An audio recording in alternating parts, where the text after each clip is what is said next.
waaw salaamaaleykum mbokk yéen ñi nga xam ne nii yéen ñi ñuy seetaan fépp foo ngeen mën a nekk ci àdduna bi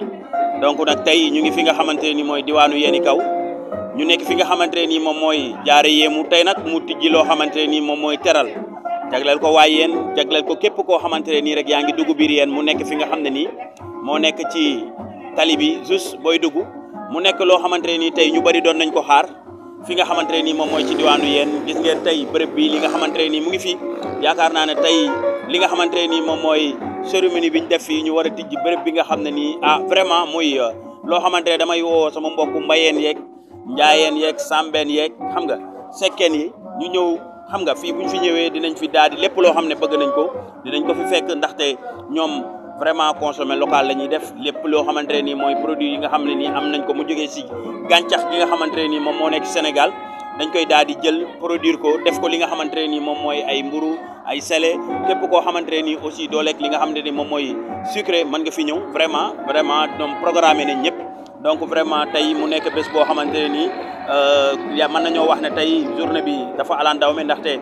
ku nekk ñëw na tey xool li nga xamante ne ni moom la ki nga xamante ne ni moom mooy madame Ndiaye maman Oumy tey mu ubbi ko fi nga xamante ne ni moom mooy ci diwaanu yéen ma ànd ceeg sama naataango yi nga xam ne ñoom ñooy waa Jalaaw TV ak Dues TV Yen TV ak ki nga xamante ne moom mooy Safen TV donc vraiment tey ñu fas yéene leen jox lépp loo xamante ne nii am na fi wala lépp loo xamante ne nii muy loo xamante ne nii information bu nit bëgg lépp nag fan nga mën a jaar pour def say commande lépp dinañ la ko daal di jox ngeen daal di koy seetaan dama leen di wax ñu ànd ma wan leen li nga xamante ne nii moom moo am ci biir ma ñëwaat ak yéen léegi-léegi. Alors moi je m'appelle Stéphane Le Sueur, je suis français de Normandie. Je viens ici à Touba Diallo depuis 10 ans maintenant. Et j'ai franchi le pas il y a quelques semaines où j'ai acheté une maison à Touba Diallo pour vivre moitié en France et moitié ici. Je suis en train d'implanter un réseau de partenaires au Sénégal parce que je vends des logiciels de comptabilité, de gestion et de paye. Et j'implante une marque de logiciels ici au Sénégal. Je suis en train de créer un réseau de partenaires avec des jeunes Sénégalais qui distribuent le produit. Quelle est votre appréciation Quelle est votre appréciation l'inauguration en quelque sorte de cette union? Alors, moi j'ai connu Oumy il y a quelques temps à Paris. C'est un personnage qui m'a convaincu, qui m'a plu. Le feeling est passé directement avec elle. Elle m'a expliqué son projet à Yen et elle ne savait pas que. En fait, on s'est rencontrés. On habitait à Touba Diallo. Elle m'a dit je suis de Yen. Et je dis bah écoute, quand je vais venir au Sénégal, il faut qu'on se croise. Et elle m'a expliqué son projet ici, le projet de la boulangerie et toutes ses activités. Et franchement, j'ai trouvé ça admirable. Elle est là, mais je vais le dire devant elle, c'est une femme que je trouve formidable, d'un dynamisme incroyable. Et franchement, je pense que pour Yann, c'est une chance d'avoir une femme comme ça qui investit dans un projet comme celui-ci. Et voilà, je suis content d'être là et d'être à l'inauguration de son nouveau magasin. Je suis content de l'encourager, je suis content de pouvoir l'aider encore s'il veut, à lui trouver des clients ici, à faire de la livraison, on en a parlé tout à l'heure. Voilà, je vais tout faire pour que, sans moi, elle va réussir, mais je vais essayer d'aider qu'elle réussisse encore mieux. Voilà. C'est la solidarité. On est ensemble. C'est la Teranga. Moi, ici, je suis tout amoureux de ce pays. Il y a 10 ans, nos peuples, on est les mêmes. On est trop les mêmes. Sauf que vous êtes beaucoup plus gentils et moins pervers que nous, les Français. Et j'ai croisé que des gens formidables comme lui, comme Fadi aussi aujourd'hui, que je rencontre, comme Robert, comme les musiciens. Et voilà, je suis les jeunes de Yen, hein, comme les jeunes de Yen, comme les jeunes de Touba Diallo. Entre guillemets, je suis aussi agent de joueur de foot FIFA depuis peu, c'est le transfert de joueurs de foot. Et ici, il y a des potentiels à tous les coins de rue. Et voilà, je suis chef d'entreprise moi-même, je comprends Yumi, je sais ce que c'est que d'être chef d'entreprise, je sais ce que c'est les difficultés. Je sais ce que c'est que des fois, quand on est femme, les difficultés sont encore plus importantes que pour les hommes, pour entreprendre. C'est pour ça que je suis complètement admiratif de ce qu'elle a fait et je souhaite la plus totale réussite à ce lieu.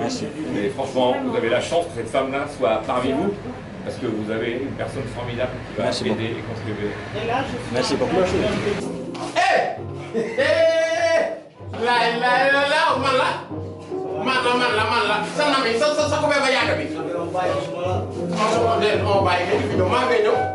ay waay dama romb ñen ma fii moo la jaar yéemu non ah ka fi nekk fii leen la liggéey produit local moo la local maïs ah la la pain maïs mboq pain maïs ndeysaan waaw gis na de mburu nga dugub ah baax lekkaat yi pare waaw ah moom leen war ah dugub leen war rek yéen garaaw leen lan la nebedaay la mburu tax ma nga doon nebedaay sa waay aw del wax ak dëgg bëgg sam njaay jar man la taw naa mburum nebedaay ah mburum nebedaay ci ñoo romb fii ci yéen a ka tëdd ak seen produit nii nag nii la la waay ma ñëw daa mën a fen mburum ñaam bi dañ na defaree mburu du def dara dina nekk normal yow la jaar yi yëngu ka fi jaar yëngu ka fi jaar jëmmi maa ngi door a gis mburu ma ñu fël si bee mburum ñam joxu ma ko paree gu ma bàyyee gu ma ñu tegal ma ay nen nen jël yëpp duuf yow nga yow noonu dara njëkk àll ak keg naka à la base des produits à la type des produits yéen a fi man keg chocolat jaar yéemoo ngi si yéen am machine si daa la wax rek mu ngi noonu yéen fii la nekk jigéen nga leen képp nga xamante ne ak maa gis ak maa seetaan ngir yàlla ñoom tamit jaara si taal yu yëngu ma fi jaaree yëngu na ma tey damaa door a gis ay jën utiliser wu ñu jën yi mais nan ñu leen jël ranger rek lii am na fi waaw moom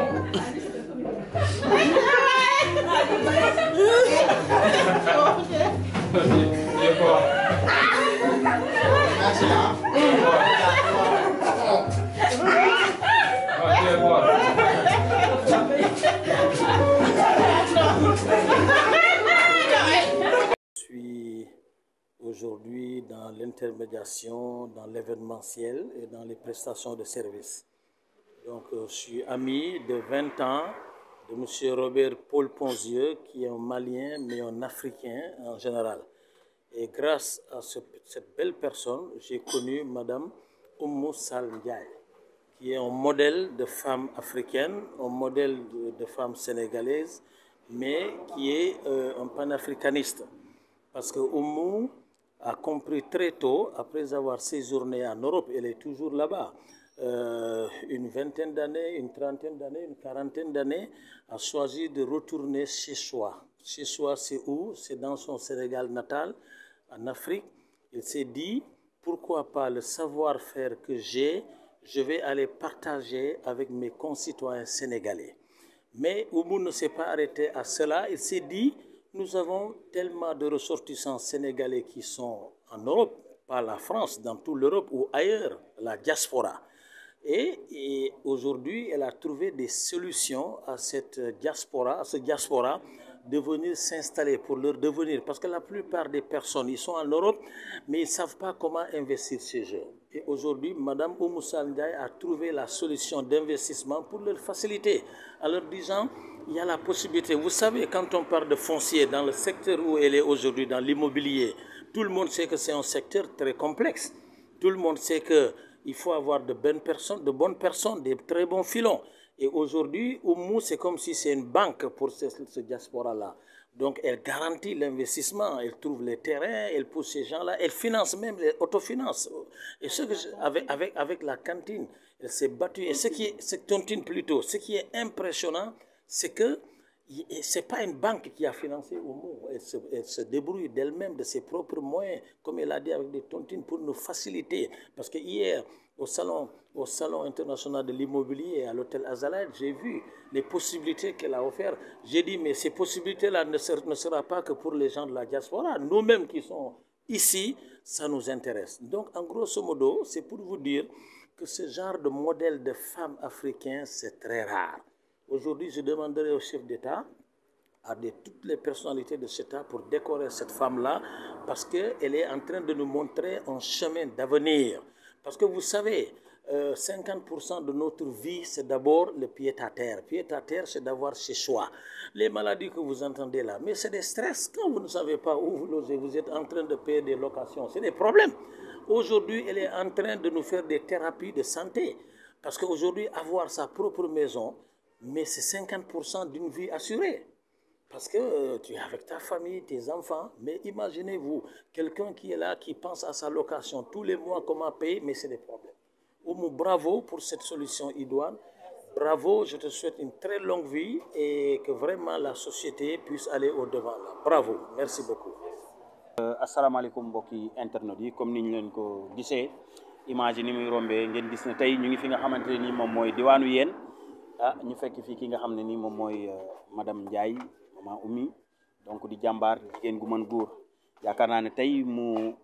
commencé li nga xamante ne mooy béréb bi nga xam ne nekk fi nga xam ne mooy Yène Kaw tey ñu daal di fi ñëw gis ko ay invité mi nga xam ne moom am na ko fi vraiment maman ñu ngi lay dékk suñu micro di la wax lan ngay nuyoo askanu Yène. waaw asalaamaaleykum wa rahmatullah maa ngi nuyu waa Yène yëpp di nuyu waa Jalaaw di ci jiital monsieur le maire Massamba Meng ak njabootam yëpp di nuyu kilifa diine yi nekk Yène kilifa aada yi di nuyu jigéen ñi di nuyu jeunes yi di nuyu képp koo xam ne yaa ngi yeewoo Yène ak Jalaaw maa ngi lay nuyu bu baax. waaw tey gis nañ ñu ñëw tey bés bi nga xamante ne nii mooy bés bi nga commencé li nga xamante ne moom mooy teral mu nekk fi nga xamante ne nii moom mooy Yène Kaw tey lan nga mën a wax askanu Yène ak li nga xamante ne nii moom la ñuy def ci biir. alors teral ñun dañoo ñëw tey ñuy inauguré li ñuy wax teral muy concept bu bees boo xam ne dañ ko indi muy concept boulangerie pâtisserie traiteur ak salon de thé parce que ñun dañu bëgg di xool lépp loo xam ne rek luy yokk Jalaaw la ñu di ko def. parce que bi ma ñëwee fii ci immobilier laa investir man dama fi am une agence d'investissement boo xam ne diaspora bi daanaka ñoo ko tax a jóg parce que man waa diaspora laa man France laa dëkk ma gis ne que doomu Sénégal yi nekk Europe ñi nekk France ñi nekk États-Unis ñëpp tey bu ñu bëggee jël investir ci immobilier dafa compliqué da ngay jënd terrain nga ñëw ba fii ñu ne keneen na ko moom affaire yi metti lool man ma am sama société tëj ko ma ne damay ñëw sama dëkk investir pour jàppale sama waa dëkk donc loolu moo ma njëkk indi Jalaaw ma kontaan ci loolu gis accueil bi ñu ma defal jamono di dox ma dem ba gis ne que waa Jalaaw tamit war nañu am loo xam ne dinaa koy gis Dakar di ko gis Paris muy tey ay boulangerie yoo xam ne ay mburu yu baax lay defar ak pâtisserie yu baax te gisuma ko fi ma ne loolu il faut que ñu créer ko donc loolu moo indi tey ñu indi teral muy marque boo xam ne le consommé local lay promouvoir muy loo xam ne lii suñu ay lekku dëkk la mu mel ni tey lu mel ni dugub dinañ ko def ci mburu bi tey defar nañ fi mburu manioc muy pain de manioc defar nañ fi aussi mburu boo xam ne mboq lañ ko defaree defar nañ fi aussi mburu boo xam ne am na nebedaay donc loolu yëpp muy suñu ay yoo xam ne fii la cosaanoo te dafa baax ci suñu yaram tey boo jëlee lu mel ni ñam bi dafa bekk ci xeetu féculents yi nga xam ne dañu gën a baax parce que amul suukar ba pare c'est sans gluten loolu dafa baax pour diabétique yi ñun loolu la ñu andi pour def ko mburu pour nit ñi xam ne war nañu mën a lekk yoo xam ne non seulement dafa neex mais dafa baax ci suñu wér gu yaram ñu dinañ fi def pain de manioc pain boo xam ne ku am diabète boo ko lekkee sa suukar du yéeg loolu c'est très important nit ñi xam ko suñu ay pâtisserie itam dinañ ko ci def parce que tey gis nañ fi ay chaussons yoo xam ne man Europe laa jóge foofu chausson aux pommes la ñu xam mais bu ñëwee fii ñun suñu mango yaa ngi fi di tuuru di yàqu togg nañ ko tey defar ko def ko chausson à la mangue jël chausson bi tam def ko ci jël buy bi tam defar ko donc mu nekk lekk yoo xam ne yëpp tey liñ fi lekk yëpp ay salade yoo xam ne avocat ak mangue verte la donc innover lu bees indi loo xam ne peut-être inspiration yi feneen la mais ak suñu yëfu dëkk fi lañ ko defaree voilà donc loolu daal la ñu indi muy teral indil ko waa Yène indil ko waa Jalaaw indi tam salon de thé boo xam ne bu moderne la boo xam ne tey boo bëggee waxtaan ak sa benn xarit mën nga ñëw toog tranquillement ngeen jël seen café wala ngeen jël seen cocktail jël seen lu sedd lu neex ngeen naan ko toog am béréb boo xam ne bu féex la bu ñu mën a toog waxtaan wala discuter pour jeunes yi donc loolu daal la ñu leen andil donc di ñaan yéen ñëpp ñun ñoo ko bokk yéen laa ko defal ñëpp gis ci seen bopp. tey képp koo xam ne da nga nekk këram nga bëgg ñu defal la livrer à domicile fan la mën a jaar. waaw fi ñu mën a jaar mooy mun nga ñëw am nañ numéro téléphone bi 77 091 19 95 donc boo ci wootee loo bëgg soit da ngay commander sax balaa ngay ñëw nga commander da ngay ñëw rek ñu jox la wala su fekkee ne da nga bëgg ñu livrer la aussi mun nga commander ci numéro boobu wala nga commander ci suñu site internet info@teral.com léegi nga ñëw commander ñu livrer la aussi donc bu la neexee tam nga ñëw jënd toog sur place consommer loolu yëpp tam ku mu neex mën nga ko def. kon daal mën nañu wax ne teral yaa ngi ko andil waa population yéen ak képp koo xamante ne nii daal bëgg nga am nga gan wala nga bëgg am daal li nga xamante ne mooy lekk-lekk bu baax ñu ngi jox rendez-vous ñëpp ñu ñëw. waaw ñu ngi jox rendez-vous ñëpp képp koo xam ne da nga bëgg lekk lu neex yow sa bopp wala nga bëgg a teral say gan mën nga ñëw fii croissant yaa ngi fi pain chocolat dinañ leen defal ay hamburger yoo xam ne hamburger yu neex lay doon yu sell. dinañ leen defaral ay mini pizza di ngeen fi mën a am ay tacos di ngeen fi mën a am aussi ay petites salades ay salades yu neex comme li ñu leen fi woon tey ci suba salade yoo xam ne mangue avocat am na yeneen salade composé yoo xam ne lépp fi lay jóge voilà lu neex lu sell. macha allah lan ngay tàggoog mbokk yi yéen ak ñi lay. waaw di leen tàggu yéen ñëpp di leen wax ne kontaan naa di leen sant di leen gërëm te di leen wax ne fii teral seen kër la. ñoo ko bokk yéen laa ko defaral. jërëjëf wasalaam. jërëjëf. kon nag foofu lay jaar tàggoog mbokk yi internet yi nga xam ne nii vraiment ñu ngi ñu doon seetaan vraiment tey gis ngeen li ñu leen andil muy teral nekk loo xamante ne nii vraiment lu am solo la ci diwaanu yéen loo xamante ne nii vraiment tey yaakaar naa ne boo dugg see fi nga xamante ne nii mooy yéen rek ki li nga xamante ne mooy adresse bi neex na xam ndaxte boo duggee fi nga xam ne mooy Yéni Kaw donc boo ñëwee ba Yéni Kaw boo laajtee jaare yéemu rek dinañ la indi fii wala nga woote si numéro bi nga xamante ne ni moom mooy daw si suñu suufu écran donc nga ñëw fépp foo xamante ne ni boo commandé rek ñu daal di la koy indil kon foofu laa doon tàggoog yéen gis ngeen ñi nekk sama ginnaaw ay ndaw lañ